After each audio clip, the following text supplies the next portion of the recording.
Bom dia a todos. Bom dia, professora Eliana, os nossos participantes da disciplina, e nossos convidados, Leda e Antônio Costela. Bem-vindos aos tópicos de gravura, né? Essa é uma sequência de encontros que tenta estudar a gravura em diversos momentos. Gravura como exercício poético de criação, objeto de pesquisa, de colecionismo, de exposição e até dentro do mercado de arte. E gostaríamos de dizer que vocês foram muito esperados, né, para esse encontro, são muito bem-vindos. O Aleda e o Antônio Costela são pessoas assim preciosas, tanto para a história da xilogravura, como da gravura de modo geral, e da arte, né?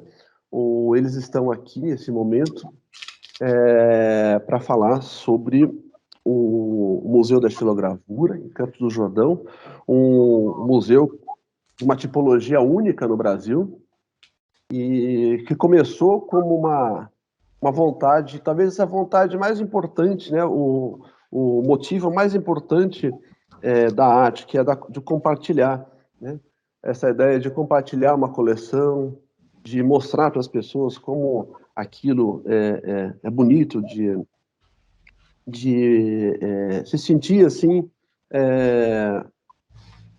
contribuindo, né, de certa forma, para a divulgação da cultura. E esse é um museu que foi se consolidando ao longo do tempo, ao longo de 30 anos, e se constituiu, de fato, um museu que comporta as três áreas, né, de resguardo, de exposição e de pesquisa. Então, e vale lembrar que no eixo Rio-São Paulo, ou São Paulo-Rio, dependendo da localização, é o único museu de arte com essas características, né? Então, isso é mais do que louvável. E eu devo aqui frisar que, além deles, tem uma participação basilar nessa história, o cachorro Chiquinho, que eu conheci, já viajei no mesmo banco de carro que ele, né? O Chiquinho foi um personagem assim fundamental nessa história, porque a professora Costela tem uma editora, a editora Mantiqueira, e por essa editora ele publicou alguns livros cujo narrador, né, ou protagonista seria o Chiquinho, além do próprio era um jornal que o museu tinha, né, que a editora tinha, o Patas, né? Bem, esse material cujo Chiquinho foi protagonista se tornou assim um sucesso de vendas, e com essa possibilidade de acertar assim a editora como realmente uma empresa lucrativa, foi possível manter o museu. Por esse mesmo motivo, há uma homenagem ao Chiquinho na entrada do museu, que é um pequeno túmulo que o professor Antônio fez, ele mesmo fez de concreto, e acaso vocês não saibam, esse museu já foi doado assim em vida à USP com a cláusula da manutenção desse túmulo, né?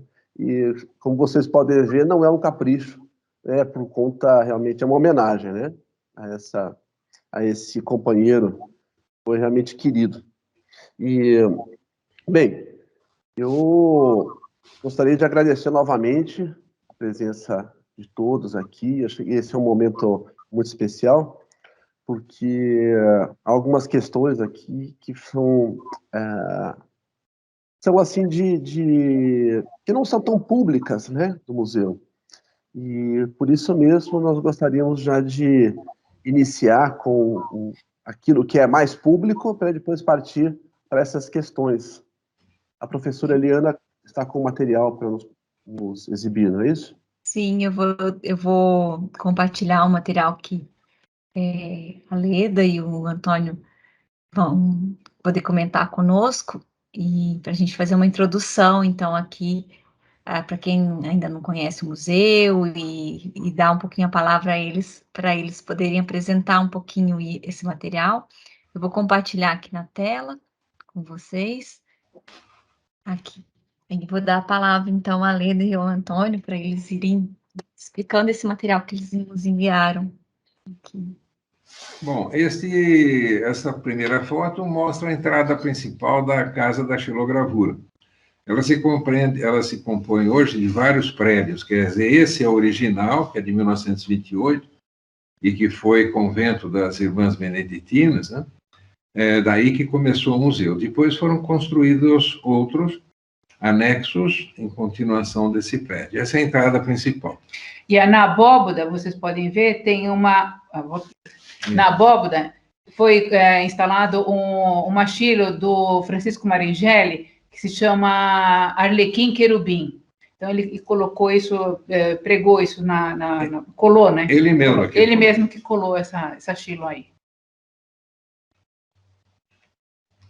Aqui é uma vista da torre da igreja da praça, que confina com o nosso terreno, que dá um pouco mais a ideia da expansão do museu. Está à esquerda aquela casa antiga, de 1928, que foi primitivamente a nossa residência, e na sequência vem os outros prédios, inclusive o último lá, que é um prédio pintado de amarelo, né? Só para dar uma ideia da localização e da extensão do museu. Eles trouxeram também um vídeo que eu peço que todos vejam. Essa é uma das salas de artistas brasileiros, né? Essa gravura grande aí da Maria Bonomi. Lá, aquela ao fundo é de um rapaz de 19 anos, Anderson, que ganhou um concurso que fizemos de gravura brasileira. Aí, na sequência, ainda artistas também brasileiros. Há várias salas para arte brasileira, né? Aqui, na parte baixa da imagem, vê-se uma gravura longa e a matriz que é feita num tronco de árvore, que, por sinal, é do Gutrich e do Sapedi. Aqui uma outra parte que mostra as 3 salas nas quais temos gravura popular. Enfim, o museu hoje tem 30 salas, né? Aí já a caminho da... Acho que parou o vídeo. Isso. A caminho da sala dos artistas estrangeiros. No meio vê-se um livro de artista que tem trabalhos de 303 artistas, foi organizado pelo Kramer, o Andreas Kramer, um gravador alemão. E o vídeo parou de novo, mas, enfim, para lá continuam os artistas estrangeiros. Sim, acho que ele termina aqui. Então, faltou filmar o resto. Nós temos, como eu disse, 30 salas. Nem todas são de exposição de obras. Temos também 2 salas que explicam as outras técnicas gráficas, né? Porque quando o visitante vem ao museu, geralmente não sabe nada sobre gráfica, né? Quando muito ouviu falar um pouquinho de estilo, que não sabem o que é, mas ligado ao cordel só. Então, sentimos a necessidade, ao longo do tempo, de introduzir informações para que esse visitante compreenda que a xilogravura é uma parte importante, muito, muito importante, mas é uma parte apenas de um grande universo, que é o universo gráfico.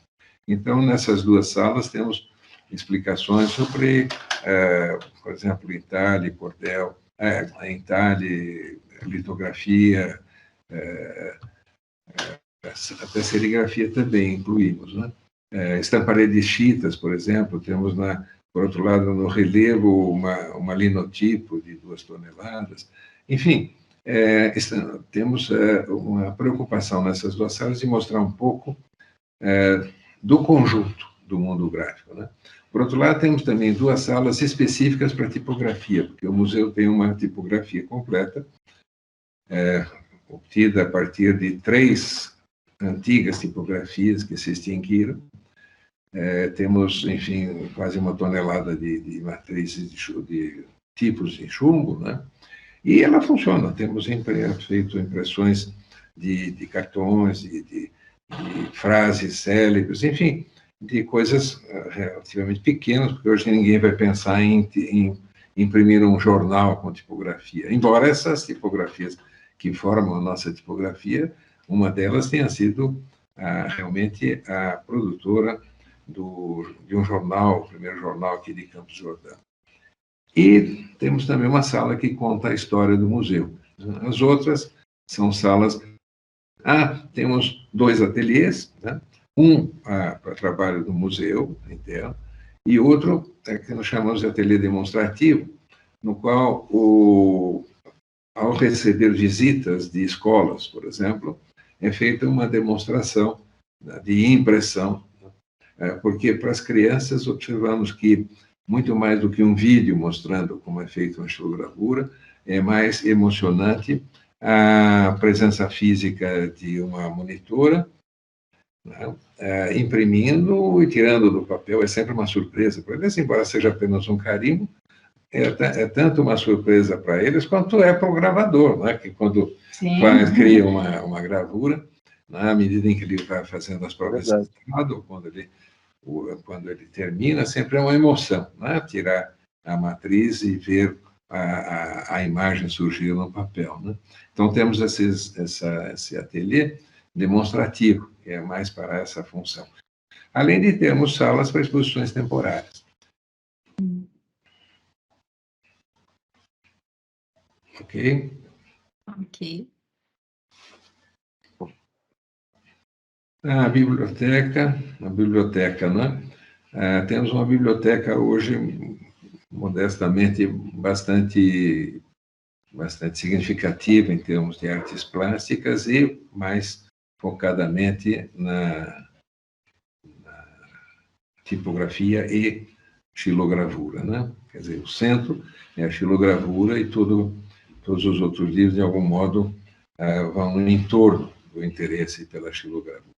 Agora, essa foto é uma foto mais antiga, eu estava vendo agora. Nós aproveitamos a pandemia, isso nós vamos falar um pouquinho mais para frente, ela já está um pouco mais organizada, está mais arrumadinha, não está tão bagunçada assim, ela está melhor, está melhor. Sim, então eu vou deixar essa parte para o momento que a gente for falar, e aí depois acho que tem as fotos também do túmulo do Chiquinho. Vocês querem que a gente pode deixar para depois ou que a gente já mostrar? Não, deixa para depois, né? Não sei, talvez a gente vá pondo já essas fotos, porque depois, às vezes, quem sabe, o tempo acaba. Esse verdade. é o pouquinho a que o Guthrie se referiu, né?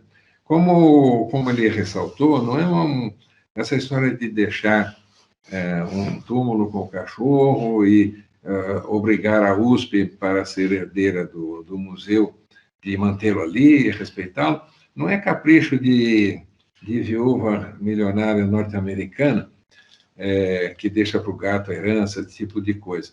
É que, afinal de contas, a participação do Chiquinho dentro da história da Casa Xilogravura é muito intensa, porque foi graças ao livro em que ele é o narrador.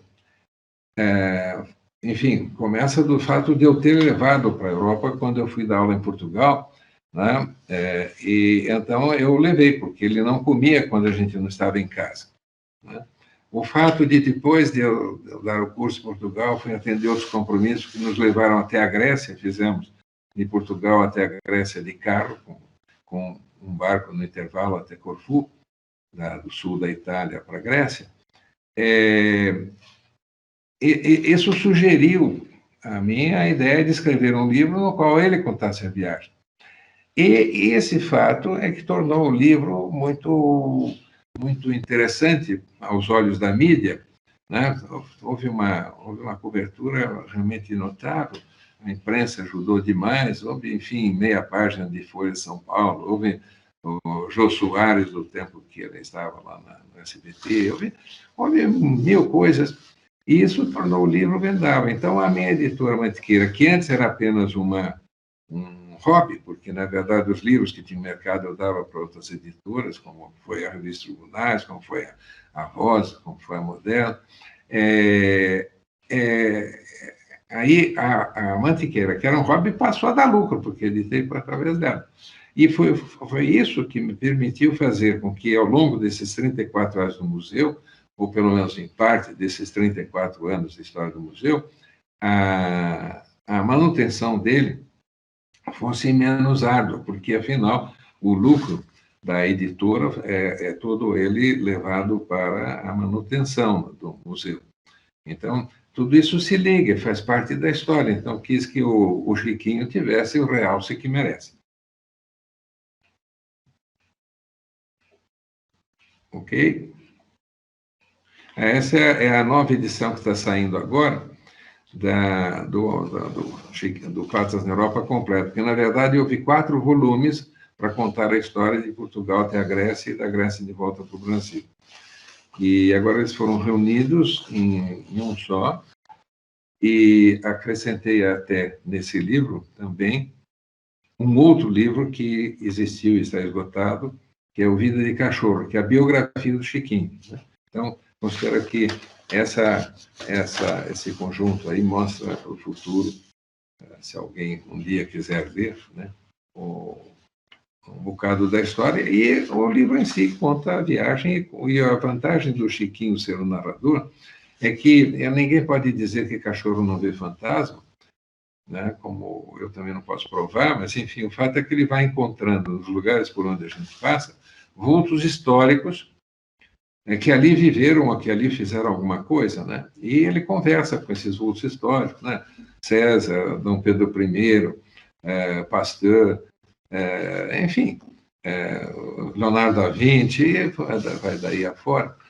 Então, o livro, além de tudo, quer dizer, é um livro de viagem, mas é um livro também de história, porque conta fatos, e procurei fazer com que fossem sempre fatos usualmente desconhecidos, quer dizer, fatos históricos que normalmente não chegam a aparecer em livros de história escolares, né?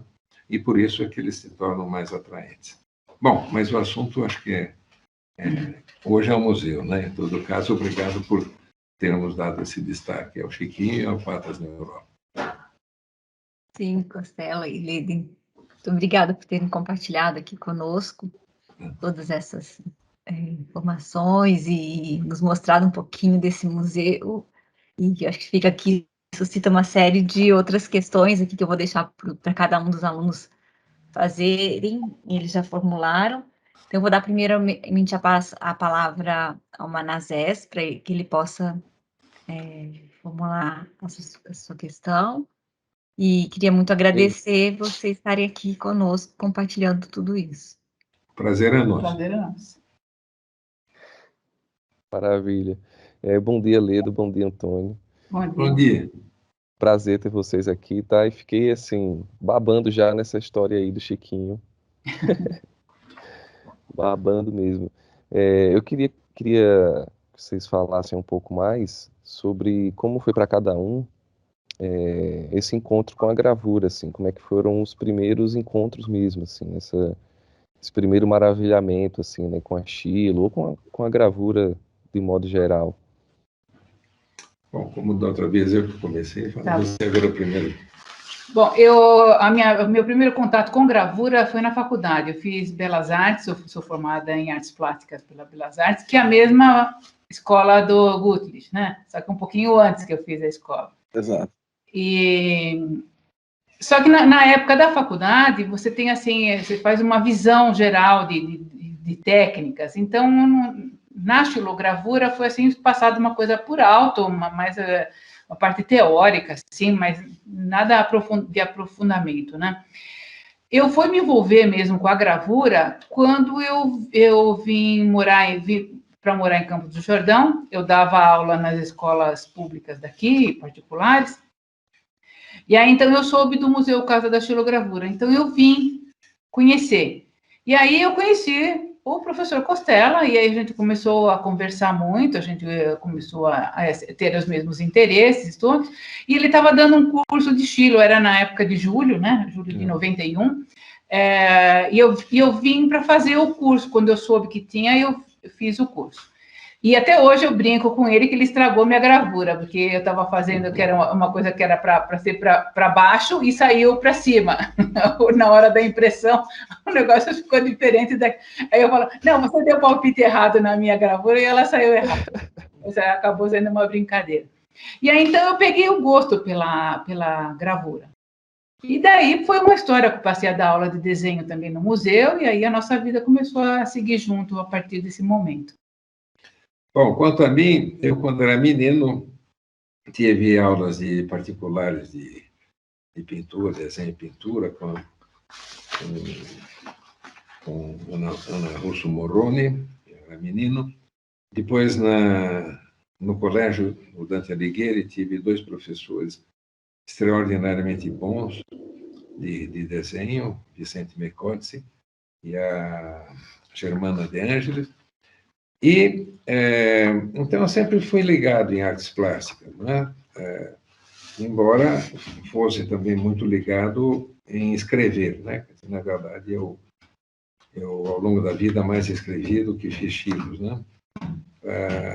As minhas estilos todas devem dar o que, uns 35, em número, né? Umas 35 estilos, mais o livro Estilo Poema, que é um livro de texto de poesias e de ilustrações, todos feitos em madeira, né? Todos com estilo.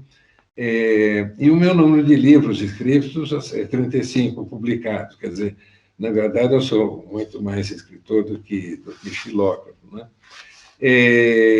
Mas, enfim, eu, desde criança, sempre tive ligação com isso.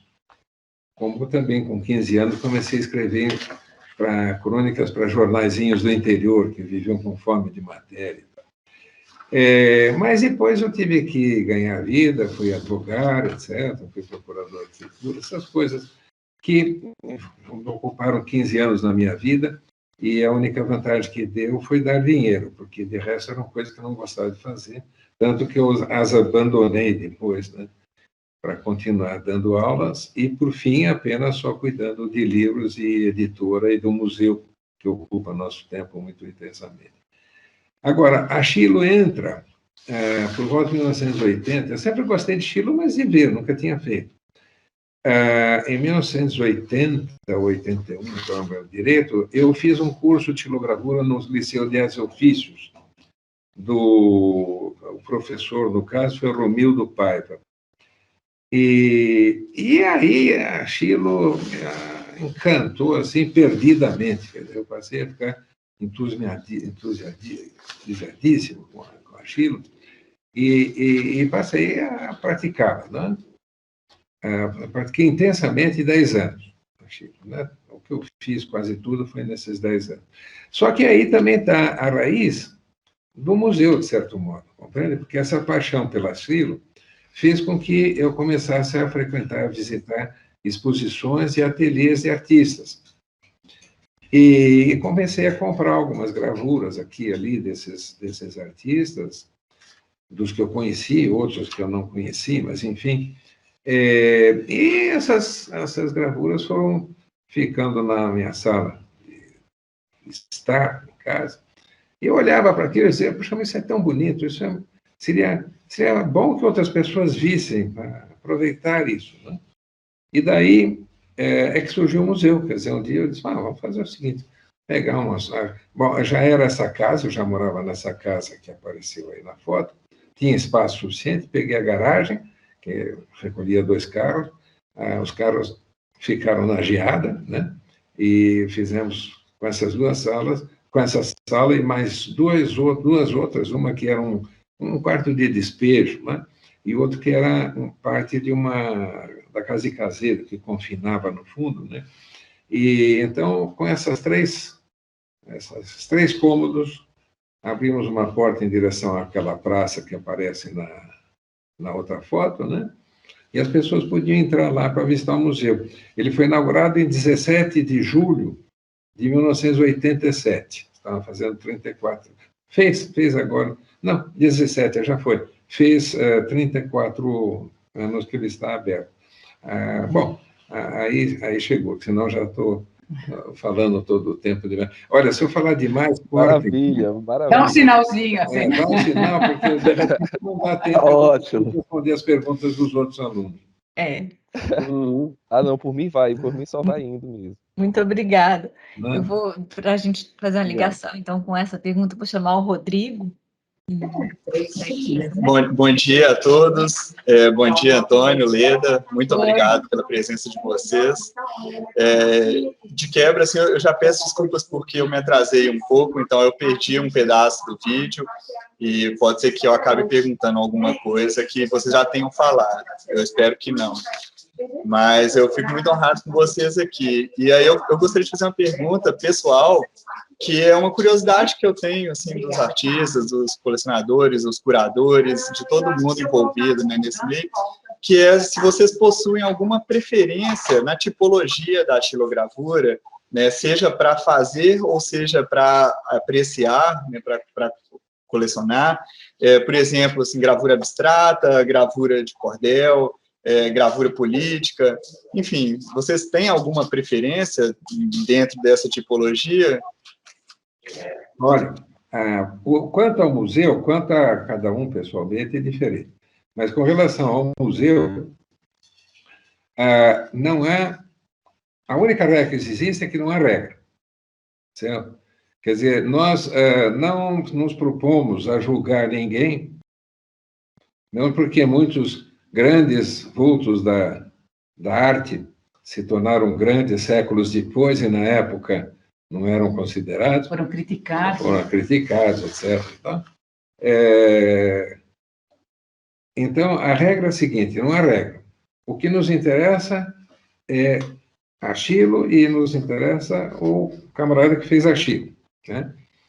Então, a qualidade também, nós não propomos avaliar a qualidade.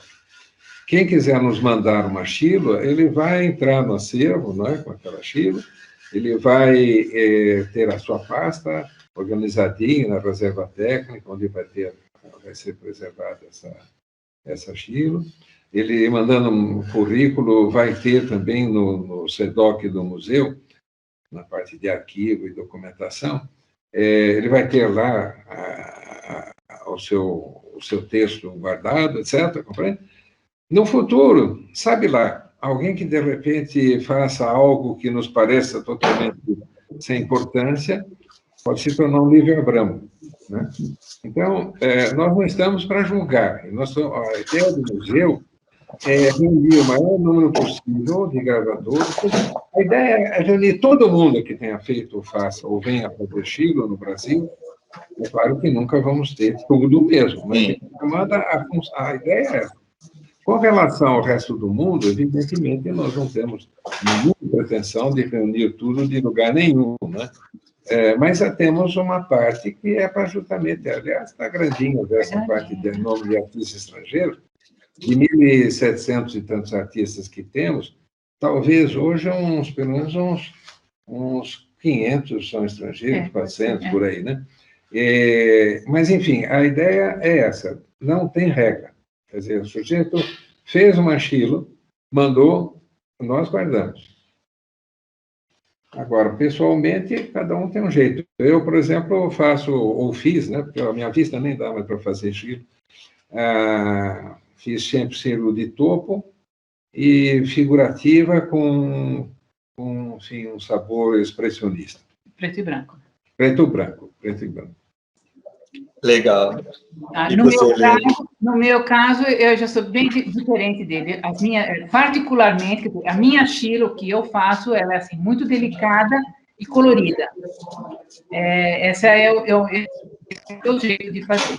Agora, de gosto de ver, eu gosto de estilo, não interessa se o tema é político, se é um cordel, mas desde que ela me transmita uma emoção, para mim está valendo.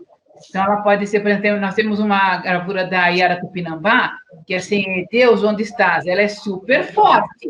Ela é assim, assustadora. Dificilmente acho que alguém colocaria na parede para falar assim, ai, que linda, não Não. Alguém que vai colocar isso é alguém que tem mais uma profundidade, mais um conhecimento. Do Márcio Panunzio, ele tem uns temas, assim, terríveis, mas ele corta a madeira, que é um espetáculo, a técnica dele é fantástica. Então, tudo que me transmite, que mexe com o meu sentimento, eu admiro. Mas, bacana. Muito obrigado pela resposta de vocês. Obrigada.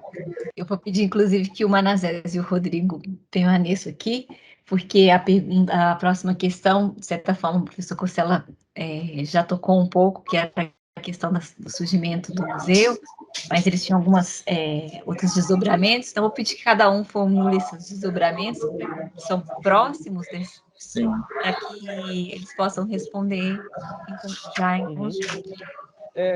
Não, queria saber, assim, vocês já falaram como que começou a ideia, como que surgiu o museu, né, e tudo, mas, assim, queria saber como é que o acervo foi se modificando, o que é que influenciou, né, durante o passar do tempo, assim, como você já falou, tinha coisa que na época era criticada, né, tinha trabalhos que na época eram criticados, mas vocês incorporavam eles no acervo da mesma forma, né, e assim o acervo vai mudando, né, com o tempo. Queria saber, assim, se teve alguma coisa, alguma anedota, alguma coisa interessante nessas mudanças todas. Sim, e nessa sequência, né, eu queria saber, assim, como vocês enxergam o museu hoje, tendo em mente a ideia inicial, né, se o que ele é hoje é o que vocês esperavam quando criaram o museu, ou se vocês se surpreenderam de alguma forma com o crescimento dele, o alcance, né, como que vocês veem isso?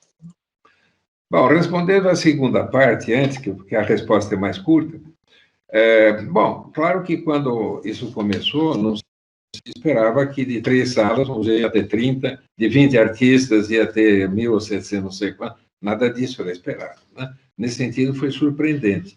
Mas como foi isso acontecendo ao longo de 34 anos, mais ou menos, enfim, a surpresa foi sendo, não de repente uma só, mas uma porção de pequenas surpresas ao longo do tempo.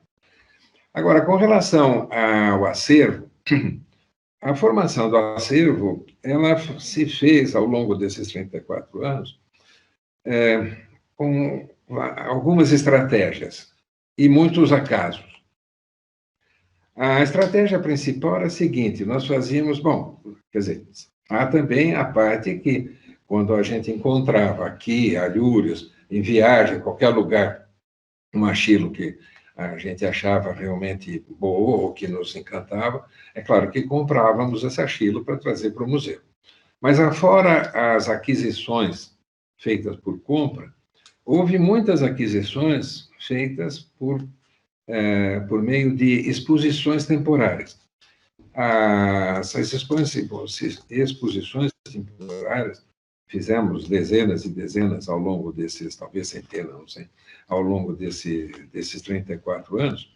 Essas exposições tinham como regra uma só.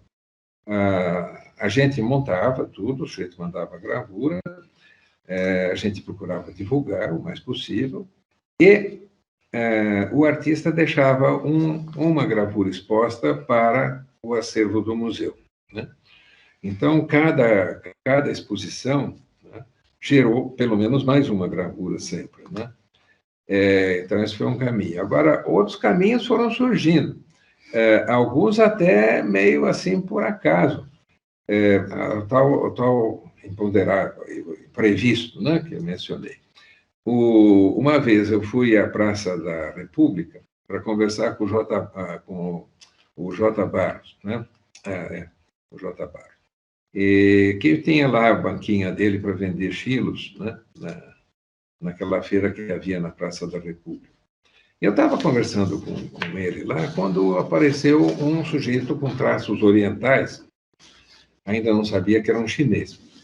E esse sujeito chegou, se aproximou, apontou para as xilos dele penduradas na banca, né? Apontou em seguida para um folheto que tinha umas imagens e para ele, né? Apontava lá, uau, apontava lá, uau. Também não sabia que era eu, né? Lá, uau. Bom, Bom, esse cara deve ser xilógrafo, porque lá no folheto havia-se uma pintura colorida e tal, e do outro lado uma xilo, em branco e preto. Enfim, queria poder saber mais sobre ele, né? Aí eu falo várias línguas, tentei falar o que eu sei, o que eu tento saber, mas nada. A única coisa que ele começou a dizer é que ó, blá da liberdade, ó, blá da liberdade. Liberdade, né? Porque eles não falam ó, blá da liberdade. Eu disse, mas que negócio é esse aí, né?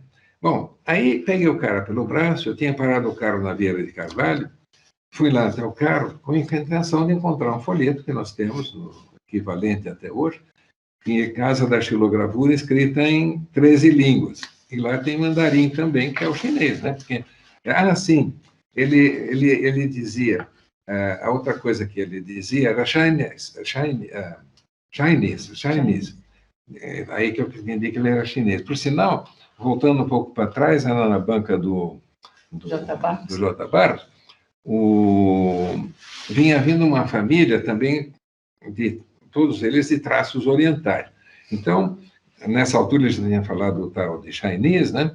Então, eu mostrei para ele Chinese. Aí ele pegou, olhou na cara assim, foi até bem perto, olhou assim, e voltou assim, não Chinese. Bom, aí, voltando agora a retomar a história, peguei o cara pelo braço e fui até o carro, porque eu disse, lá eu mostro esse folheto aí, a gente vai poder falar. Mas não tinha nenhum folheto, né? Não sei, geralmente costumava ter, mas não tinha. Bom, aí ele tirou de uma sacola que ele tinha pendurada, ele tirou um maço de xerox em que tinha escrito alguém, né? Tinha datilografado frases e havia à mão o correspondente chinês, né? Mas eram coisas assim, tipo, preciso de um quarto, não, por favor, chame um dentista urgente, coisas desse tipo, ou médico. Tá? Aí eu fui folheando aquele negócio e apareceu algo lá que deu para entender que ali estava falando de museu, né? E então, a partir daqueles aquele kanji que se referia ao museu, consegui com muita mímica, esse negócio levou 2 horas, né? Consegui com muita mímica fazer para entender que eu tinha um museu de xilogravura, né? E daí, com mímica e olhando, fazendo um relógio, não, aí ele fez algo mais, que foi importante. Da tal sacola, ele tirou também um caderno de desenho. Aí ele desenhou 3 rostos, um em cima e 2 embaixo, formando um triângulo. O de cima ele envelheceu, ele era um tremendo desenhista. Viu? O de cima ele envelheceu, e aí ele passou 2 traços assim, né? Do de cima para os de baixo. Então, ele apontou o de cima e falou baba. Aí apontou o primeiro de baixo e disse ó. E apontou o da direita e disse blada. Aí, quando ele dizia, né, o blada, liberdade. Então, aí saquei que blada é o irmão, né? Então, o blada, liberdade, eu tenho um irmão na liberdade. Então, tem alguém aqui no mundo que fala uma língua que dá para aproximar, né? Para aproximar. Bom, eu sei que ficou combinado tudo com gestos, e eu também desenhando o relógio no caderno, o telefone, ficou combinado que alguém ligaria para mim às 10 horas da noite no telefone. Né? E, de fato, às 10 horas ligou uma senhora que era de Mogi, mas era de Suzano, mas tinha uma loja em Mogi, né? E essa era uma chinesa que falava um pouco mais, né, de português, deu para entender. Aí marcamos um encontro, eu fui encontrá-lo lá na loja dela, né? Ele era um tremendo desenhista, inclusive ele tinha sido professor e diretor de uma escola de arte lá em Guangxi. E então, disso saiu o seguinte, eu trouxe a Campos para mostrar a Casa da Xilo para ele, também na base só que aí ele tinha Aí ele tinha formado um dicionário que era inglês chinês, então foi um pouco mais fácil. Bom... Mas ele veio do lado do Chiquinho, né? Coitado. Ele veio sentado no banco de trás, junto com o Chiquinho. E na região da China, de onde era originário, se come cachorro, né? Quer dizer, então, eu tive a sensação de que ele estava viajando com uma galinha ao lado, ou como se eu estivesse viajando no carro de alguém com uma galinha ao lado, né? Bom, mas, enfim, foi tudo muito dando certo. E aí, trouxe estilos dele para expor, fiz uma exposição, e ele mandou vir, né, estilos de ex-alunos, colegas, amigos dele lá da China para cá. E fizemos uma exposição dessas gravuras todas, né? Uma exposição completa, né? Algumas muito boas. E, bom, essas gravuras não deixei ir embora, né? Foi antes do boom comercial da China, né? Eram baratíssimas, coitado. E ele precisava sobreviver, que ele estava vivendo no Brasil nesse tempo. Então, eu comprei a coleção inteira. Quer dizer, para mim foi um achado em termos de preço, porque ele estava fazendo preços chineses da época, e para ele também, acho que ajudou ele a viver um pouco com aquilo. E então você vê, de repente, de um acaso, né, saíram umas 30 ou 40 gravuras chinesas, compreende? Essas coisas vão acontecendo. Agora me lembrei do caso do Guthrie. Essa história que eu contei está num livro que, quando o museu fez 25 anos, eu escrevi um livro chamado Museu e Eu, né? Em que eu conto essas histórias. Agora, tem uma que foi posterior ao livro, que aconteceu e curiosamente, envolve o Guthrie, né? Aquele seu amigo que trouxe as matrizes do Tripitaka e outras, Peter. O Peter. Sim, foi o acervo de uma gráfica chinesa. Isso. Inteiro, eram vários livros, exatamente. Então, depois você imprimiu, não é? Aquelas gravuras, né? E, por exemplo, foi uma outra enorme coleção de estilos chineses que vieram através do Guthrie, né? E assim vai indo. Tem coisas que realmente você queria coisa que fosse anedótica. Não sei se estou me alongando demais. Pode falar mais uma história? Tá ótimo. Uma coisa anedótica. Nesse livro, até está a capa desse livro. O livro que eu mencionei, o Museu Eu, está a capa dessa outra obra. Num certo momento, foi ministra da Grécia, ministra da Cultura na Grécia, a Melina Mercouri, né, que era uma atriz de cinema na época que passou aqui, chamava Nunca os Domingos, o filme, né? É uma recriação da história do Pigmalião, né? Quer dizer, da prostituta que é convertida, coisas desse tipo, né? A mulher que... Ou mesmo do My Fair Lady, né? Quer dizer, uma pessoa simples que depois é trabalhada para ficar sofisticada, certo, né? Então, essa Melina Mercouri, ela fez o papel principal desse filme. E ela se tornou ministra da Cultura da Grécia. Então, nessa época, eu estava estudando o grego moderno. Eu tinha uma professora que dava essas aulas, ela dava essas aulas para filhos de famílias gregas.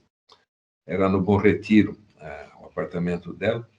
E eu estava estudando isso, e aí me empolguei, né? Como eu estava estudando o grego moderno, eu escrevi uma carta. Escrevi à mão, porque naquele tempo não tinha computador. Era muito difícil você encontrar uma máquina, acho que só no consulado da Grécia que tinha uma máquina de escrever com caracteres do alfabeto grego, né? Então, eu escrevia à mão, e eu estava tão empolgado que eu calculava que devia ter erros, mas mandei, botei no correio, né? Antes de mostrar para a professora. Aí, quando... Era uma carta em que eu pedi informações, subsídios, coisas sobre a xilogravura grega, né? Houve muito disso, né? Naquele tempo não tinha internet, houve muito acervo que se acrescentou através de correspondência, através do correio, né? E então eu mandei a carta. Aí, 2 dias depois, era aula, eu levei a cópia da carta para a professora ver. Aí ela começou a ler a carta e com lápis vermelho eu fui riscando, tinha um monte de erros, né? Aí, de repente, ela parou, deixou cair o lápis e pôs a mão assim no rosto, né? E ficou assim meio vermelha e ficou parada. Eu disse, a mulher está tendo um colapso aí, um treco, o que é isso aí? Suando. Bom, ela suava sempre, essa senhora. E, bom, eu fiquei toda parvalhado, né? O que eu vou fazer se a mulher tem uma coisa? Mas, enfim, aí depois de uns minutos, ela voltou a uma postura normal, né? E aí eu vi que ela não tinha sofrido nada. Era digamos, um choque, né? Provocado pela carta, não era... Porque quando eu escrevi que a Milena Mercuri, começava a carta até com isso, que a Milena Mercuri, que ela muito apreciada como atriz no Brasil, etc. E tal. Quando eu pus atriz, a tradução que eu usei era teatrina. Essa tradução eu encontrei, porque eu tenho um dicionário que, quando eu fui à Grécia, eu comprei, bem alentado, são muito bons, 2 volumes, um de inglês grego, moderno, porque tem muito dicionário, mas é de grego clássico, né? O mais difícil é justamente o dicionário moderno, do que falam hoje. E então, lá, dava várias opções, quando eu pus ator ou atriz, etc., né? Dava várias opções. E uma que lendo normalmente, seria teatrina, né? Você que está ligado ao teatro, eu achei que seria mais própria, né? Então, botei lá, teatrina. Tal. E essa palavra significa uma coisa parecida com prostituta, ou, vamos dizer, uma atriz de cabaré de Porto, entende? Um negócio desse tipo, né? E então a ministra da Grécia recebe uma carta em que ela é chamada assim, né? Então, eu imagino, o rebook deve ter dado, os gregos são muito expansivos, né? O rebook deve ter dado essa carta, deve ter circulado no ministério inteiro, né? Por curiosidade, dizendo, esse louco aqui, o que escreve e tal. Mas, de todo modo, eles devem ter achado louvável perante eles um brasileiro que se esforça tanto para chegar no grego. E aí ela me mandou, realmente, eu recebi uma carta, eu recebi um livro da xilogravura grega do pós-guerra. Quer dizer, xilógrafos digamos, da década de 50 para frente, né? E que está lá na biblioteca, né? Até botei a capa naquele livro museu. Porque foi um dos episódios desses, como você disse, que gostaria de saber, até anedóticos, né? Tá bom. Bom, não sei se falei demais. Maravilha, maravilha. Mais alguma coisa de como foi feito o acervo? Tem um monte. Não digo anedótico, geral. Não, tem um monte, né? A gente vai, por exemplo, uma das atividades que nós fizemos que aumentou bastante o número de artistas foi aquele concurso dos 30 anos da Casa da Xilo, né? Nossa, apareceu gente de todo o Brasil, foi assim emocionante até a gente fazer esse concurso. Fizemos também um outro internacional, o Xilo né? Print. Xilo Print 2019, né? Também houve uma avalanche de xilogravuras de uns 30 ou 20, não, um monte de países diversos, coisas que inclusive não tínhamos nada de alguns países. E teríamos tido mais se não fosse a alfândega criar tanto problema com a chegada dessas coisas da China, né? Houve casos em que eles chegaram e mandaram de volta. Porque foi exatamente uma época que estava todo mundo reclamando que não se comprava, não fabricava mais nada no Brasil, se fabricava tudo na China, ficavam comprando tudo da China. E eu sei que acho que para fazer taxação de impostos, coisas desse tipo, começaram a misturar as coisas lá. Então, houve... Aliás, a que ganhou o prêmio principal... Nossa, já foi ela mandou a gravura e eles mandaram a gravura de volta. Aí, depois, ela conseguiu mandar de novo, fora do prazo. Eu disse, bom, mas vale, né? Porque ela, afinal, já tinha mandado, eu tinha documentação disso.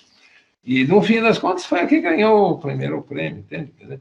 Então, isso acabou atrapalhando um pouco. Teve uma da Índia que nunca chegou. Não chegou, voltou. Ele mandou a foto da devolução do pacote com o nosso endereço certinho, não tinha erro. Simplesmente eles devolveram. Mas, enfim, o acervo foi crescendo assim. Quer dizer, houve luta, né, para conseguir também. Bom, não sei, eu lembrei mais um caso, mas não sei se... Como é que está o tempo aí? Sim, nós podemos comentar, até porque a próxima pergunta do Manassés era em torno dessa questão do acervo mesmo, e aí, ao invés de ele formular a pergunta, vocês continuam contando isso. Tá bem, vamos lá. Para mim tá maravilhoso, pode continuar, tá ótimo. Para mim também. Eu gosto de ouvir muito essas histórias. Muito bom. Também estou gostando bastante, bem interessante. Legal. Então vamos lá. Vamos lá, qual é a próxima? Sim, a próxima é vocês continuarem mesmo. Né? Sim, podem contar o próximo. É só continuar a conversa que está ótima. Continuar contando os causos. Bom, então contar mais um, vai.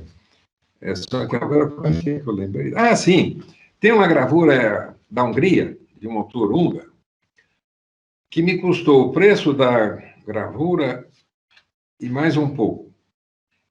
É o seguinte, eu tinha acabado de visitar o Museu de História, um Museu de Belas Artes de Budapeste, da Hungria, né? E aí, como sempre faço, quando visito um museu, vou para a lojinha para ver o que tem e, geralmente, para ver se tem algum achilo, né? E eu olhei tudo lá, então, e me chamou a atenção, não estava achando o chilo, mas me chamou a atenção uns ovos pintados, porque esse episódio foi pouco antes do Natal, uma semana antes do Natal, coisa semelhante, né?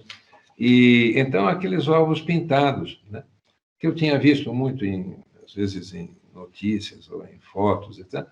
Então eu peguei né, aquele costume que tem na Europa, né, de pintar ovos, né, faz a pintura de um ovo na casca do ovo, né, e dá de presente como a ideia de renascimento, né, e então peguei para olhar, né, e a balconista me disse, claro que não em húngaro, porque húngaro só húngaro entende, é muito difícil. A balconista me falou em inglês para tomar cuidado que era ovo de verdade. Eu disse, sim, não, tudo bem, fique tranquila, não sei o quê. Mas eu acabei de falar, fique tranquila, e o ovo escapou da minha mão, caiu e estatelou, né? Eles tiram de dentro o conteúdo do ovo, fica só a casca, né? E estatelou lá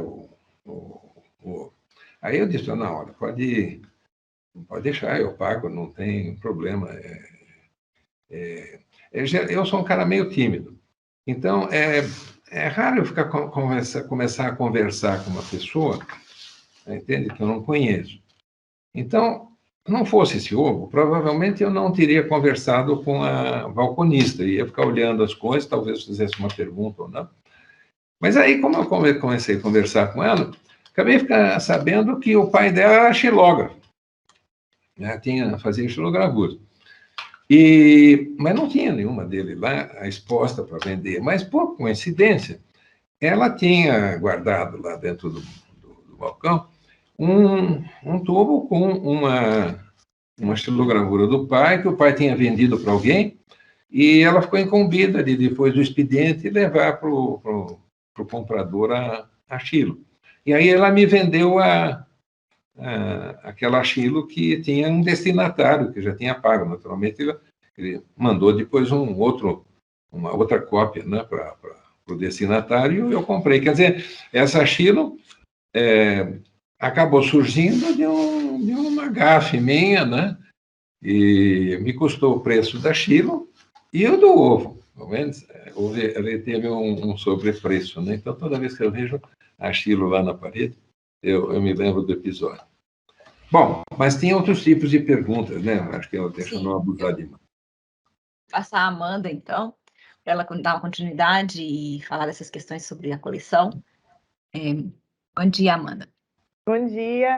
Eu acho que eu já fui completamente respondida e eu acho que a resposta foi muito além do que eu imaginei, porque era um pouco em relação ao acervo, como se dão as pesquisas, as aquisições e os critérios utilizados, mas eu acho que nessa conversa vocês já tiraram todas as minhas dúvidas e eu acho que eu só estou interessada em ouvir mais mesmo e continuar essa conversa e agradecer, porque, enfim, estou adorando aqui.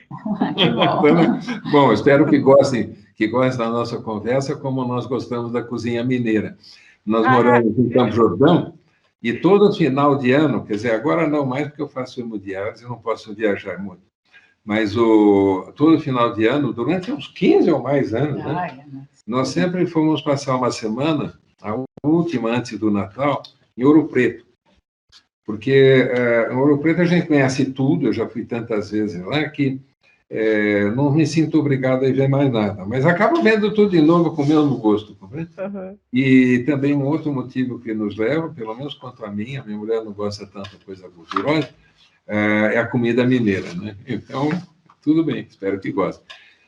Agora, há um aspecto no museu, nós fomos, nem eu, nem minha mulher somos museólogos, né? Nós éramos pessoas que gostávamos de visitar exposições, museus, ver coisas. Mas nunca fizemos museu, né? Nunca. Então, nós fomos aprendendo a fazer o museu a partir do momento em que ele passou a existir, né? A primeira montagem que eu fiz, daquelas 3 salas que eu mencionei antes, seria uma coisa que hoje não deixaria morrer de vergonha da maneira tão mal exposta que se apresentavam as gravuras. Fiz em 2 alturas, aí uma altura terminava de repente, enfim, eram quadros na parede só. Quase na parede, um negócio horroroso. Agora, com o passar do tempo, a gente foi aprendendo a fazer cursos. A Leda, principalmente, quero que ela fale depois um pouco disso, ela fez uma porção de cursos de conservação, restauro, fez um curso no Instituto Biológico por causa de pragas que atacam o papel e outros bichos e tal. Enfim, e eu também andei lendo sobre museologia, etc., e fomos aprendendo ao longo do tempo, né? Então, tem na história do museu, para quem já é museólogo formado, talvez não, mas para nós, por exemplo, tem toda uma história de aprendizado, né? Restaura, por exemplo, coisas que precisa restaurar com a Leda e tudo, essa parte é com ela. E bom, não adianta.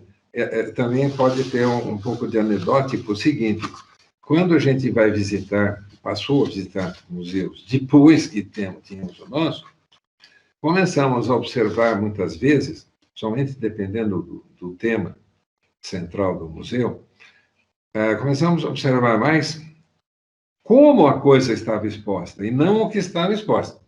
Entendeu? Então, por exemplo, aliás, foi em Minas, foi em Poços de Caldas, né?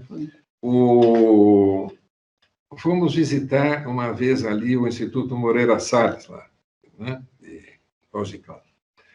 E tem um prédio novo e tem um prédio que é um bangalô antigo da década de 1920, etc., muito bem conservado. Aí, acho que na parte do bangalô, tinha umas obras na parede, umas fotos, etc., eu não lembro bem os detalhes, mas, enfim, aí quisemos entender como é que tinham afixado na parede aquele objeto, né? Então, começamos a olhar por trás, assim, do lado, né? Tentando enxergar melhor. Assim, então. Bom, um segurança foi chamar... Quer dizer, ele não falou nada, né? Mas deu para perceber que foi isso. Ele foi chamar o diretor lá, entendeu? Porque ele deve ter pensado, esses caras aqui estão com má intenção. Quer dizer, ao invés de ficar olhando a coisa, fica olhando por traz, não sei o quê. Acho que eles estão querendo saber como levar embora isso, né? E então veio o diretor, aliás, era um sujeito formidável, gostamos muito. Aliás, a exposição que eles tinham era de aquarelas fantástica, né? De um mineiro. E então veio o diretor conversar com a gente. É claro que também não falou que estava ali porque estava suspeitando de nós, né? Mas o conjunto deixou claro o negócio, né? E até foi bom, porque aí acabamos com...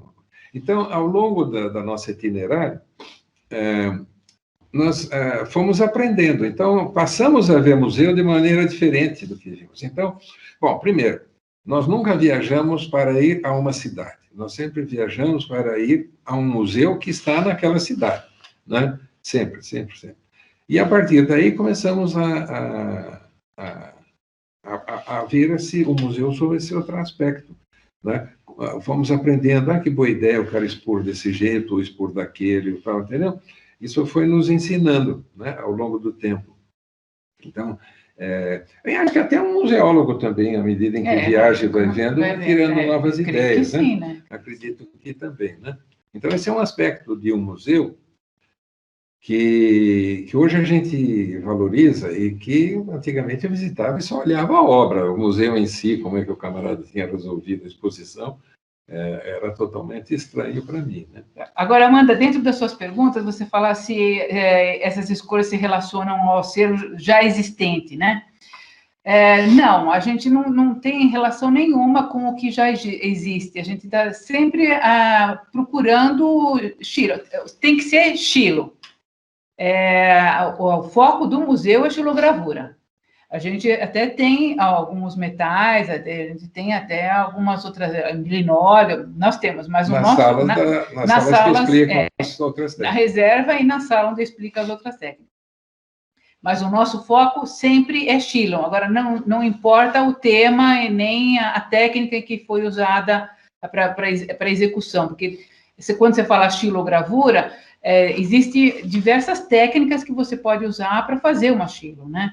Então, a gente aceita todas elas, sempre. Desde que seja estilo, nós aceitamos.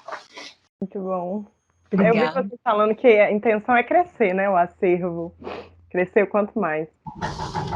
Aproveitando esse gancho do crescimento, eu vou trazer a Tayana aqui para poder falar um pouco, um questionamento que ela tem, uma curiosidade dela, né, Tayana? Sobre essa questão de seleção de artistas. Bom dia, Tayana.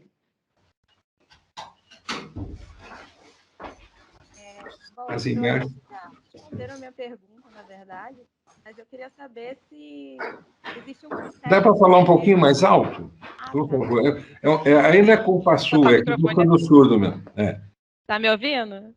Agora tá legal. Tá melhor? Tá a minha pergunta é a seguinte: se existe algum critério de seleção de artistas que estão iniciando a sua trajetória na estilo, nesse caminho, assim, né? Quer dizer, você diz dos novos artistas, né? Isso. Olha, os novos artistas nos interessam todos e muito, né? Porque esses novos artistas é que vão fazer a história da estilo daqui para frente. Compreende? Quer dizer, na medida que o museu pretende ser uma representação da estilo brasileira, especialmente, né? Os jovens é que mais nos interessam agora, compreende? É claro que se aparecer uma outra oportunidade de uma gravura, de obter uma gravura do Guild, eu vou gostar de adquirir a gravura do Guild. Mas os novos é que mais nos interessam agora, porque são os que estão fazendo a estilo, né, brasileiro, né? Então, dentro daquele nosso critério de não ter critério, da regra de não ter regra, esses até que têm um pouco de preferência, né? Ah, legal. Estou de luva porque aqui em Campos está muito frio, viu? Percebi. Obrigada. Gente, eu queria aproveitar, assim, esse tema e pedir depois, se possível, que vocês compartilhassem o endereço de vocês, assim, código postal, para a gente mandar trabalhos nossos, então, para vocês presenteá-los. Claro. O mais fácil, então, é a caixa postal mesmo, né? O caixa postal 42. A gente pode passar depois para o Mas eu acho que dando já, fica já. Caixa Postal 42, Campos do Jordão, SP, né? E o CEP aqui da cidade, portanto, da Caixa Postal também, é 12.460.000. 12460.000. Sejam bem-vindos. Beleza, muito obrigado, professor. Se você puder, Vocês devem se lembrar, né, Leda e Antônio, do lote de gravuras que eu levei de Belo Horizonte para vocês aí, né, uns anos atrás. Também. Esqueci de mencionar. Também. Muito bom. Já estão cada qual com o seu envelope, está todo entronizado lá. Né? Mas o Rodrigo tinha uma questão mais sobre a coleção, né, Rodrigo? Se você puder formular. A próxima questão é dele. A minha questão é a seguinte, eu queria saber de vocês se vocês enxergam essa coleção que vocês montaram, né, ao longo dos anos, se vocês enxergam como algo único, indivisível, ou como algo orgânico. Bom, aí é o seguinte. Por que estamos dando, né, de acordo com a documentação que foi feita, estamos dando o pós-mortem, o acervo e o prédio, enfim, o conjunto do Museu Caixa Xilogravura para a USP? Porque o que nos preocupa é que isso se mantenha íntegro e unido. Se não se der uma destinação como essa, os nossos sobrinhos, que seriam possivelmente nossos herdeiros, levariam para casa de cada um uma certa quantidade, etc. E nunca mais vai se formar esse acervo, pelo menos como ele é. Porque, como tem 34 anos, está cheio de artista que, quando eu fiz contato, quando eu comprei Chilo, ou quando o sujeito me deu uma, ou trocou uma, enfim, já morreu, inclusive, que agora os trabalhos são mais difíceis. Formar esse acervo não é uma coisa que depende de dinheiro. Né? Até um pouco, mas muito pouco. Tanto que eu não sou nenhum banqueiro, fui um professor universitário, fui advogado, e consegui mostrar, eu e a Leda, né, conseguimos montar esse negócio, mas não somos banqueiros, né, não somos grandes empresários, nada disso. Né? Porque é uma coisa de paciência, que você precisa ir fazendo aos poucos. Na verdade, o museu começou antes do museu, né? Porque foi aquele período de 81, 80, com o Chilo, até 87, quando abriu o museu, aqueles 7 anos também entram nessa conta, né? E aí já seriam 40, de coleta, que você vai fazendo aos poucos, né? Em circunstâncias, às vezes até curiosas, como essas que foram mencionadas. Né? Então, esse acervo, se destruir ou se dispersar, nunca mais vai ser montado, nunca mais vai ser conseguido, ninguém vai conseguir fazer mais, compreende? Então, acho que para mostrar, principalmente com relação a Chilo brasileiro, para mostrar o conjunto da história da Chilo brasileira, né, não pode ser desmembrado. Né? Por isso é que destinamos para a USP como uma instituição que, por já ter uma porção de museus, tem competência para administrar um museu, né, e levar avante. E, então, ela recebendo esse acervo, espera-se, parece lógico, que vai conservá-lo. Né? Foi feita toda uma documentação, um processo dentro da própria USP, porque nenhuma faculdade ou funcionário, diretor de qualquer coisa na USP pode aceitar doações. Isso tem que passar por um crivo de uma comissão. E essa comissão faz a avaliação dela com técnicos, etc., e se diz que aceita ou não aceita. O processo, até o momento de a USP dizer que aceitava a doação, levou 1 ano e meio dentro da USP. Né? E, então, indo para a USP, há a possibilidade disso se manter íntegro, né, por um longo tempo. Enfim, para que as pessoas possam usufruir mais gente possa usufruir e durante mais tempo essa coleção, né? Então, a ideia, no caso, é de manter íntegro, né, o conjunto, daí até a doação. Isso responde, acredito, a sua pergunta, entendeu? Que ela vale pelo conjunto. Né? Sim. Então, a menos que se encarasse uma coisa mercantilmente, eles não vão vender as gravuras, né? Tem algumas que valem bastante. Mas aí é outra história, não é o nosso objetivo. Nosso objetivo é manter isso, para que as suas gerações futuras possam. E já aconteceu, professor Antônio, assim, de vocês se desfazerem de alguma gravura, venderem, doarem ou perderem por algum motivo? Ou vocês ainda possuem todo o acervo que foi adquirido? Acho que não, né? Não, nós perdemos só uma chinesa, né? Você pode contar esse episódio, mas Foi um acidente, não foi? Não, que eu me lembre, não. Porque não tem motivo de a gente se desfazer de uma gravura, porque ela vai, a partir do momento que ela entra no acervo, ela faz parte, ela é importante nesse todo.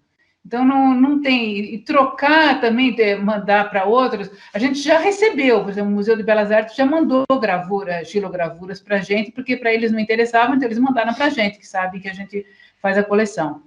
Mas, ao contrário, isso nunca aconteceu. Não lembro. Bom, gravuras pessoais nossas, aí é claro. Não, claro. Mas o que é o museu? Assim. E como é que é essa história dessa gravura chinesa? O que aconteceu?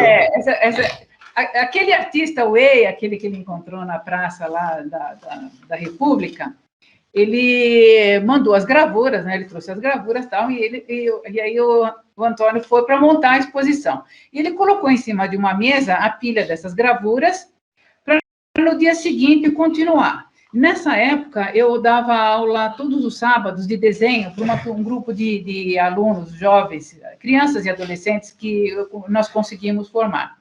Aí eu chego para dar aula, eu sempre chegava um pouco antes, já para conversar um pouco, para a gente acertar umas coisas do dia, e ele desesperado, não, o que aconteceu? Bom, foi o seguinte, o caseiro, ele foi encher a caixa d'água e usou a torneira do tanque, ele botou uma mangueira para encher, e aí inverteu. Então, a água da caixa transbordou, porque ela não estava entrando pela boia, né?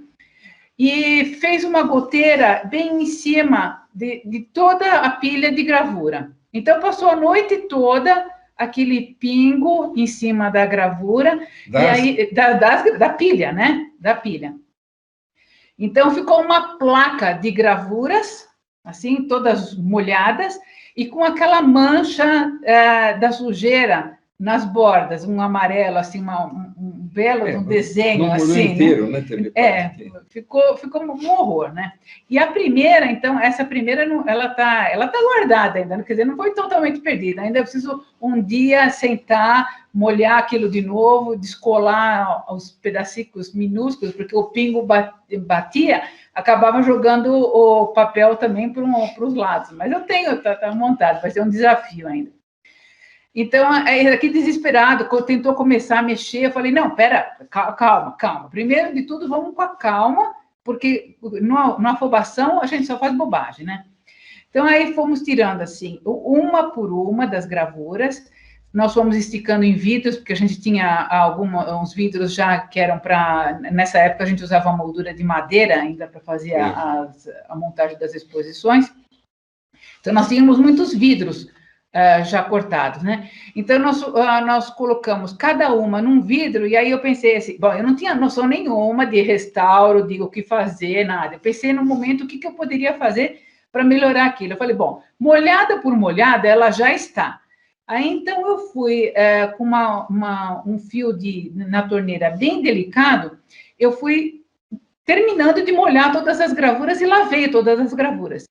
E ele tinha um rolo uma bobina de mata-borrão, de papel mata-borrão, e aí, então, conforme depois eu deixava escorrer no vidro essas gravuras, e aí, então, depois, delicadamente, a gente tirava, colocava em cima de uma folha de mata-borrão, colocávamos outra por cima e ia para a prensa. E fizemos isso com a coleção toda. Bom, só estragou mesmo, foi essa primeira que perdeu substância com os pingos, mas as outras ficaram limpas, ficaram lindas, ficaram limpinhas, né? E a gente pôde fazer a exposição das flores. Poxa, que situação, eu imagino o estresse que vocês passaram. A partir daí, então, eu passei a fazer curso de restauração e levar a sério. Eu falei, não pode. Obrigada. Obrigado. Obrigada. Eu vou, então, aproveitar também que a gente estava falando um pouco dessas questões de conservação, papel de instituição, preservação, para passar a palavra ao Roberto, para ele formular a pergunta dele, que tem uma ligação com essas questões, né, sociais também do papel social do museu. Roberto? Oi, tudo bom? Bom dia. Bom dia. Bom dia. Bom dia, Roberto. Bom dia. A minha pergunta queria que vocês dissessem para a gente, num país como o Brasil, qual vocês diriam que é o papel social do museu enquanto instituição? Falo eu? Bom, nós vemos o museu como uma escola, como você vê uma aula, como você vê um livro. O museu é uma forma de informar alguém alguma coisa. Eu fui professor, então eu usava a palavra para dar aula e transmitir alguma informação. Existem muitas maneiras de chegar até uma pessoa uma informação. O museu é uma delas. E nesse sentido, nós achamos que ela é um elemento muito importante em termos de educação, de levar a cultura, o conhecimento, né? No caso também das técnicas de arte, eu acho que cabe também ao museu não só mostrar a obra, mas explicar o que é aquilo. O nosso museu tem uma função e tem uma preocupação, um viés didático bem marcado. Quer dizer, tudo é explicado. A gente procura fazer com que o sujeito saia de lá entendendo o que ele viu, né? Aliás, no Museu de Xilogravura, isso é muito importante, porque no começo, quando não havia as explicações, as pessoas saíam pensando que tinham visto bico de pena ou qualquer outra coisa, mas não xilo. Então, é muito importante explicar, e o museu tem que fazer isso. Então, acima de tudo, a gente acha que o museu é uma forma de ensinar alguma coisa. Então, nesse sentido, ele se insere no mundo da educação e da cultura, né? Agora, o museu pode ser visto sob outros ângulos, ele tem outras funções também. Por exemplo, uma cidade turística como Campos do Jordão, a Casa da Xilogravura acaba sendo algo importante em termos financeiros, porque, afinal de contas, tem gente que vem a Campos do Jordão para visitar o museu. Já recebemos uma vez uma excursão de estudantes de Bagé, no sul do Rio Grande do Sul. Eles vieram aqui para visitar o museu. Era uma escola de arte, né? Já é muito comum a gente ver também outros artistas de outros estados que vêm aqui. Claro que vão também conhecer Campos do Jordão, mas vem mais... Aquela do Bagé vem especificamente, museu, né? E tem, enfim, isso é um ponto turístico para a cidade. Então, nesse sentido, ele acaba tendo uma outra função, que é trazer turistas que vão gastar na cidade e vão dar uma receita para a cidade. Quer dizer, você pode ver sob vários ângulos, né, o museu.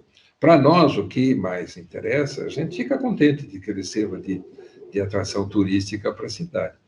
Mas, para nós, o que realmente nos deixa gratificados com a existência e o funcionamento dele é essa possibilidade de ser um elemento educativo, um elemento de formação em cultura, né, e conhecimento. Né? Além de levar o belo para... sim. Né?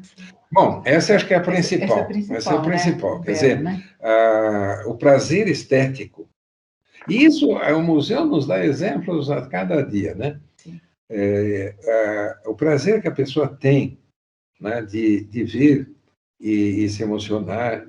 E a obra de arte, ela tem o condão de ir tocar muito fundo na alma das pessoas. Quer dizer, você veja, tem gente, por exemplo, que assiste um filme, E o filme é terrivelmente dramático, triste. O camarada chora durante o filme, durante todo o tempo em que ele está ali assistindo o filme. No entanto, ele sai confortado de lá. Ele sai contente, porque ele sente que cresceu por dentro, que alguma coisa o tocou fundo na alma, né? Quer dizer, a alma, alguém disse, não sei lembrar quem, mas alguém disse que a arte é uma forma de bem-aventurança. Quer dizer, é uma coisa que faz com que a pessoa sinta no seu íntimo, no mais fundo. E as pessoas sentem isso visitando o museu, e a gente sabe pelo seguinte, não só porque alguns falam, mas que nós temos um livro em que a pessoa pode dar opiniões lá, criticar, elogiar, falar o que ele quer sobre o que ele achou e o que ele viu. E há frases lá notáveis, inclusive frases em que a gente percebe bem claramente essa sensação. A que mais nos tocou é de uma pessoa, uma mulher, que escreveu lá, entrei aqui com a noite na alma. Entrei com a noite na alma. E aqui encontrei o sol. É lindo, né? Muito lindo. É isso que a arte faz pra gente, né?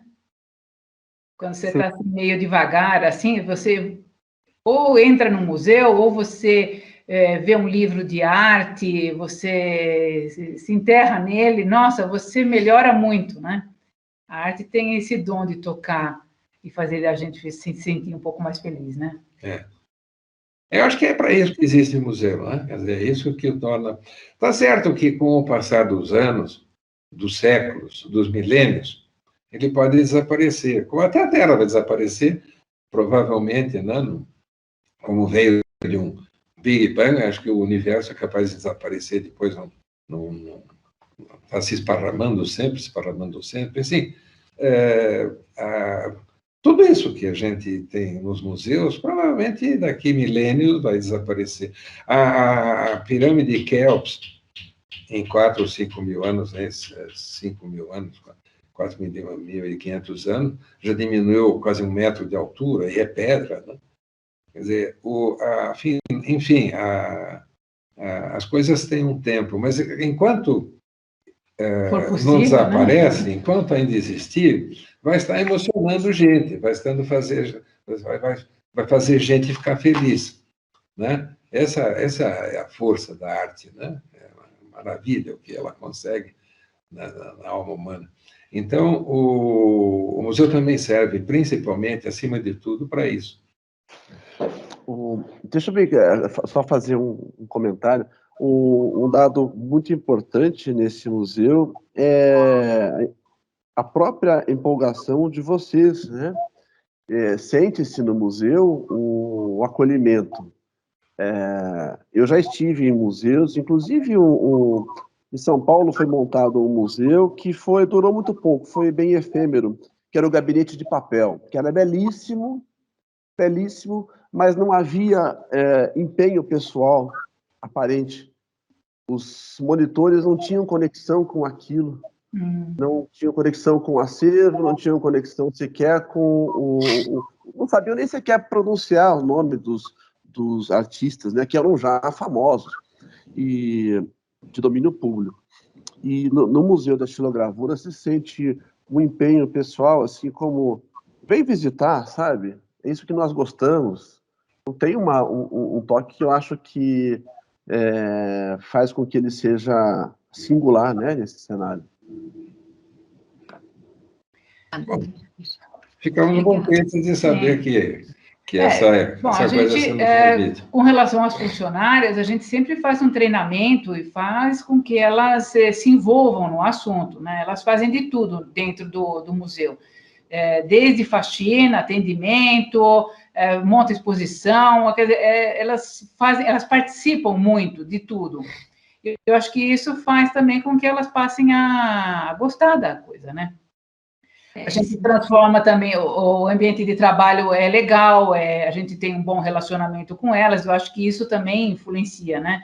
Como você tratar os seus monitores, né? Como você tratar o seu pessoal. Eu acho que isso ajuda bastante a eles ficarem envolvidos com a causa, né? Realmente isso faz toda a diferença. Mas, Eu vou passar então a palavra também à Tayane, que ela tem questões também sobre essas questões de como transmitir isso para o público, né? Esse amor todo e essa importância. Tayane? Sim, eu queria saber de vocês se O microfone, Tayane, põe mais próximo. Ah, tá. Se existem projetos de incentivo dentro do museu a fim de divulgar e consolidar a arte da xilogravura para o público. Bom, quer dizer, não é um projeto assim. Acho que de todos os projetos do museu, tem um que não realizamos ainda, né? Que é a criação da Associação Amigos do Museu. Claro que enquanto estivermos vivos, vamos procurar divulgar o museu de todas as formas, né? Vamos procurar fazer com que seja mais conhecido, vai luta por isso, né? Agora, há uma coisa que, dos nossos projetos, esse seria, como você menciona a palavra, um projeto, esse é um projeto que esse ainda não cumprimos, ainda talvez dê tempo de cumprir, não sei, que é a criação de uma associação dos amigos da Casa da Xilogravura, compreende? é que isso envolve mais pessoas, né? Então, quando você trabalha com mais pessoas, o negócio passa a ser mais complicado. Quando somos nós que temos que decidir, somos nós aqui que dirigimos. Então, a gente conversa, a gente chega num acordo, pesa se vale ou se não vale, e a gente decide e faz.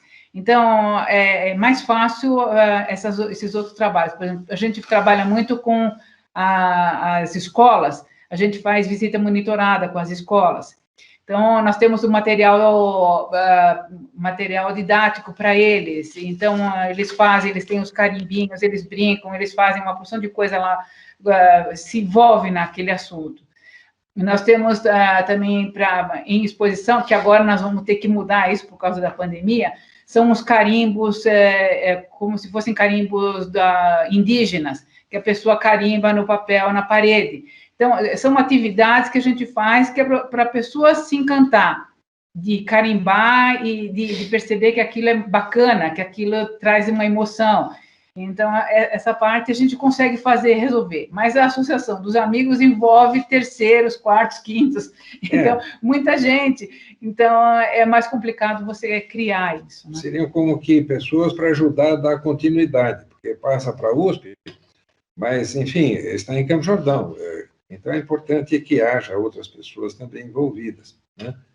Para ajudar a dar essa continuidade, né? Então, isso aí, de projetos, acho que fora o de crescer, que é a coisa sempre usual do museu, acho que de projeto que temos ainda para cumprir é esse da criação da Associação Amigos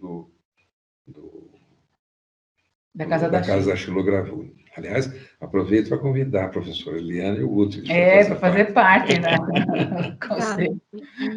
Com muito gosto. Obrigada. Pois é.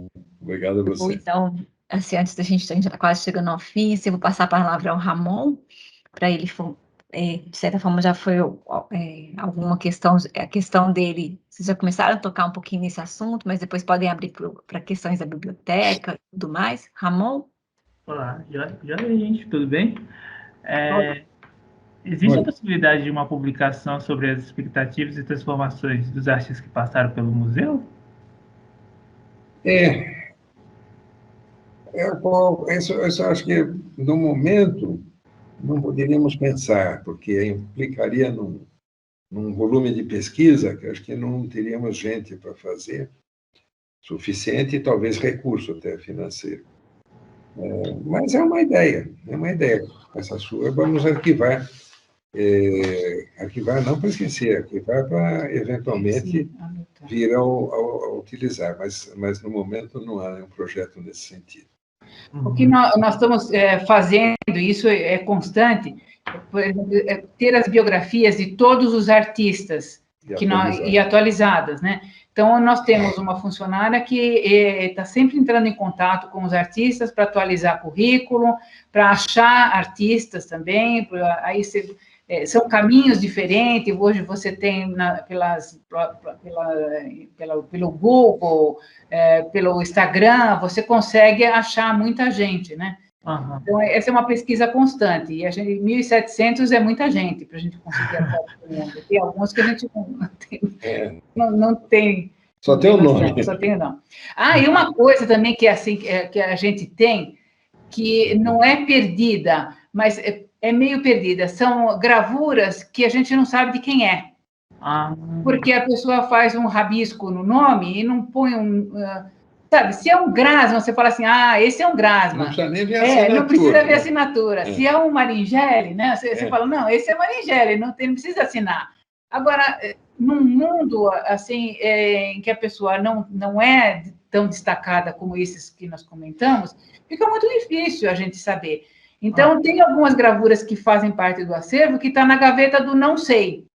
Não sei quem é.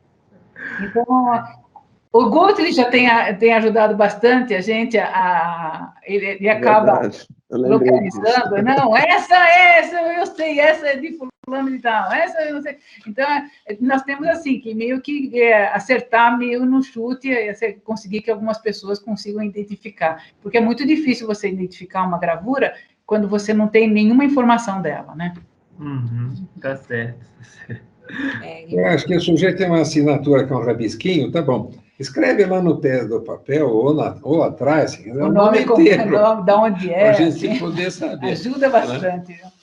É isso que, às vezes, alguns concursos internacionais têm feito, né? Inclusive, para poder ter essas informações ali, junto com a obra depois, né?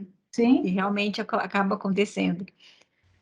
Mas a gente acho que já ocupou bastante tempo assim, de vocês. Eu vou formular, eu e o Jorge, a gente tinha 2 questões que acho que a gente pode colocar como um fechamento e deixando livre para vocês, sim, que era sobre quais os desafios e ganhos para o museu durante esse período da pandemia, e o Jorge tinha uma questão sobre... Jorge? Os projetos, a questão sobre os projetos futuros, né? Na verdade, eu sei que vocês desenvolveram, aliás, tem uma exposição em Viena agora, né, em curso, que é uma... não falamos disso, o Museu da Estilogravura, exatamente. Até em Viena, acabamos de despachar as gravuras, a exposição para lá, e chegou um pedido de dados, né, sobre a gravura da Hannah Brandt, do consulado brasileiro em Genebra, na Suíça, né? Olha. Temos feito um pouco disso também. É como também a exposição que fizeram no Peru. Aliás, o Peru tem artistas fantásticos de estilogravura. O Peru, nós já fizemos 2 ou 3 exposições de peruanos também, né? E levamos uma para Lima, hein? São riquíssimas. São gravuras muito fortes, muito boas, é ótimo. Então, essas exposições aí no exterior também têm nos ajudado a abrir novos horizontes. Né? E além que nós somos sócios da associação... a Associação Europeia de Museus de Gráfica nos acolheu como sócios. Eles tomaram a iniciativa. É europeia, né? Em princípio, não é para o mundo inteiro. Mas nós somos membros da Associação Europeia de Museus Gráficos, né? Porque eles reconheceram em nós um certo valor informativo, etc. Então, somos de fora da Europa, somos nós, tinha uma da Austrália, tinha uma dos Estados Unidos. Agora, eu acho que eu vi uma vez no site deles alguma menção à imprensa... A imprensa oficial do Estado. A imprensa oficial da União, lá, daquele museu lá de Brasília, né? Esse também está. Enfim, são poucos os museus de fora da Europa que estão incluídos, né? E isso também para nós foi uma gratificante, né? Digamos, um reconhecimento internacional. E de gente que tem muita história, né? Porque tem gráfica, tem museus lá que tem coisas incríveis, né? Por exemplo, o Museu da Tipografia de Lyon. Nossa! Meu Deus do céu! Tudo que a gente via em folha, em fotos, mas jamais tinha acesso, pessoal. Nós tivemos lá uma reunião com o diretor do museu, ele nos levou na reserva técnica. Nossa, ele tem a matriz, né? A gente vê, nós vemos a reprodução num livro. Ele tinha a matriz, porque a Lyon, houve um momento na história de Lyon que eles tinham 400 gráficas. Entende? Então, você imagine o que sobrou disso e o que eles guardaram, né? Então, para nós foi uma homenagem. Ficamos muito satisfeitos, muito gratificados com esse pessoal da Europa, dessa associação europeia, nos incluir entre eles. E o que nós ganhamos na pandemia, que quando nós fechamos o museu, aí vamos fechar, calculamos assim, uns 3 meses, né? Que a gente estava pensando, que 3 meses passa tudo isso, né? Bom, aí nós fizemos uma grande faxina no museu, mas limpamos de arrancar tudo, limpamos todas as molduras, todos os vidros, tiramos tudo, fizemos higienização de tudo, ficou assim, impecável, dava para comer no chão até, de tão limpo que ficou o museu. Bom, passou os 3 meses, a gente terminou a faxina e nada de terminar a pandemia. Bom, o que vamos fazer? Porque eu tinha os funcionários. Nós não despedimos. Nós não despedimos os funcionários. Vamos atacar a biblioteca, está precisando fazer um levantamento na biblioteca. Bom, pusemos a biblioteca, ela ficou assim, toda catalogada, está toda arrumada, toda separada, os livros estão todos em setores, o que a gente precisar agora, a gente já sabe onde tem. Ficou impecável. Bom, acabou a biblioteca, e a pandemia não acabou. Bom, vamos abrir? Não vamos abrir. Ele já tinha tomado uma vacina, e eu tomei a segunda agora, na semana passada, e as meninas agora vão tomar essa semana a vacina. Então, assim que elas tomarem a segunda dose de vacina, a gente reabre o museu. Porque nós temos muito medo de abrir o museu e, você sabe, tem gente ignorante em todo lugar. Aí ele entra com a máscara, depois chega dentro do museu, ele vai tirar a máscara, então nós vamos ter que brigar com esse cara, porque ele está sem a máscara. Então, e está acontecendo, eu vejo nos outros lugares aqui em Campos do Jordão, está acontecendo muito disso, você tem que botar o cara para fora, tem que chamar a segurança, sabe, é estressante demais. Eu falei, peraí, não precisamos, assim, fazer isso, né? Então, nós estamos deixando. Então, como nós continuamos fechados, agora nós estamos atacando os clichês. Nós temos cerca de 1.000 e qualquer coisa de clichês, nós imprimimos quase que todos eles. Então, nós estamos fazendo a catalogação desses... Todos. Não, porque tem uma remessa ainda que nós conseguimos depois, que ainda não foi impressa. Tem mais, acho que uns 200 ou 300 clichês que ainda não foram impressos. Então, ainda nós estamos nessa fase agora de colocar os clichês todos em ordens e catalogados. E esse foi o ganho da pandemia. Um tempo que a gente não tinha, que a gente não conseguiria com o museu aberto, então que a gente conseguiu colocar em ordem. É isso. É isso aí. Muito obrigada. Bem, muito obrigado. Deixa eu dar aqui meu testemunho. Para quem não conhece o Museu da Xilogravura, tudo aquilo que foi relatado aqui é apenas um trailer do que é o museu de fato, né? Porque é impressionante. Nós não falamos do acervo de pedras litográficas, né, da prensa. Não falamos daquela coleção cubana que eu encaminhei para vocês. Né? Ou seja, tem outro achado. Pois é, há muita da gravura histórica brasileira mesmo, que realmente é um tesouro no museu. E o mais interessante é como o museu vem se formando, né? Eu acho muito bonito. Toda vez que eu vou, tem uma novidade acontecendo. Um jardim, né? Sendo construído, um banheiro para pessoas com necessidades especiais, porque o professor Costela percebeu isso. Então, é um processo em construção, né? Constante. Olha, um museu nunca fica pronto. Nunca, né? É verdade. O museu nunca fica pronto. Ele está sempre se fazendo. Né? Essa é uma regra que eu acho que não tem. Se ele ficar pronto, morre. Claro, é verdade. O museu teve uma fase que, em 2000, ele teve um câncer. Então, nós fechamos o museu porque nós tivemos um problema com o funcionário, a gente tinha que ficar em São Paulo para fazer cirurgia, tratamento e tudo mais. Então, a gente ficou lá, o museu ficou fechado.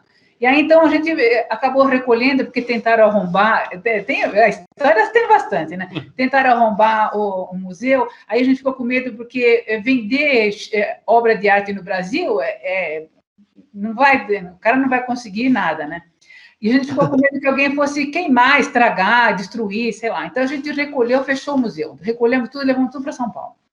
Bom, aí depois ele ficou bom, aí vamos montar o museu de novo? Vamos. Bom, nós ficamos 3 anos montando esse museu de novo, dentro de uma nova tipologia, uma nova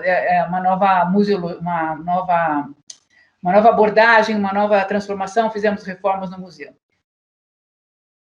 Bom, aí, quando chegou um momento que eu falei, olha, e a gente não terminava, né? Não terminava, porque a gente não termina. Aí eu cheguei para ele, olha, vamos abrir o museu, porque as pessoas não sabem que não terminou, só nós que sabemos que não terminou. Mas já está pronto, se você quiser, pode visitar. Foi então que em 2004 a gente reabriu o museu, já nessa formação, quer dizer, nessa formação não, já mudou muita coisa depois dessa formação. Mas é constante isso. Cada dia a gente está mexendo numa obra, a gente, cada vez que entra na reserva técnica, lembra de uma nova obra, mexe lá, descobre, fala, não, isso tem que ir. Então, a gente tira, com dó, tira uma e põe outra em exposição. Então, está sempre chegando novas pessoas, novos artistas. Então, é um constante, é sempre constante. Olha, acho que nós estamos estourando os horários. Já estouramos demais. Já estouramos.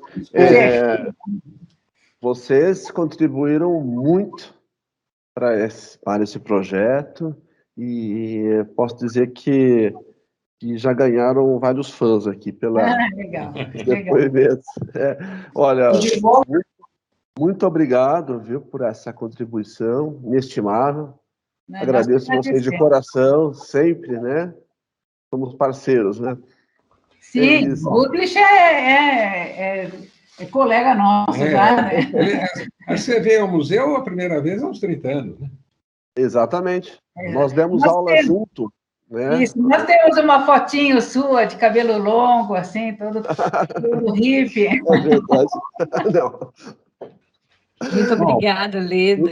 Muito agradecemos, foi muito agradável essa conversa. Foi ótimo. A todos aí, pessoalzinho, estamos à disposição aqui. A hora que abrir o museu, a gente avisa para vocês fazerem uma visita aqui. Com certeza.